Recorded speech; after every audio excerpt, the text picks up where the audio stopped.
திடீரென்று ஒரு நாள் நீங்கள் கோடீஸ்வரர் ஆகிறீர்கள் என்றால் இந்த 10 விஷயங்களை நினைவில் கொள்ளுங்கள்.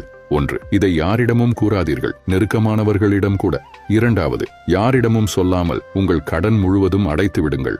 3. இந்த பணத்தை நண்பர்களுக்கு கொடுத்து உதவலாம் என்று எண்ணாதீர்கள். 4. புதிய சொந்த வீடு கட்டவோ அல்லது விலை உயர்ந்த வாடகை வீட்டிற்கோ உடனடியாக மாறாதீர்கள். 5. தற்போது செய்து கொண்டிருக்கும் உங்கள் வேலையை விடும் அவசர முயற்சி வேண்டாம். 6. வெளிநாடு சுற்றுலா மற்றும் கார் போன்ற ஆடம்பரமான பொருட்களில் காசை வீணடிக்காதீர்கள். 7. சொந்தக்காரர்களிடமும் நண்பர்களிடமும் எந்த தொழிலும் ஈடுபடாதீர்கள். 8. உங்கள் வாரிசுகளுக்கு எக்காரணம் கொண்டும் இந்த விஷயம் தெரியாமல் பார்த்துக் கொள்ளுங்கள். 9. ஏற்கனவே இருந்த ஸ்டேட்டஸை எந்தவித மாற்றமும் இன்றி மெயின்டைன் பண்ணிக் கொள்ளுங்கள். 10. நீங்கள் வைத்திருக்கும் பணம் பற்றிய முக்கிய விஷயங்களை யாரிடமும் பகிர்ந்து கொள்ளாதீர்கள். இந்த வீடியோவை நீங்கள் பார்க்கிறீர்கள் என்றால் நிச்சயம் கூடிய விரைவில் நீங்களும் அதிர்ஷ்டசாலியாக போகிறீர்கள். அதனால் நீங்கள் மிகுந்த கவனத்துடனும் நம்பிக்கையுடனும் இருங்கள். உங்கள் திறமையை நம்பினால் நிச்சயம் வெற்றி அடைவீர்கள். இந்த வீடியோவை சேவ் செய்து அவ்வப்போது பாருங்கள். All the best.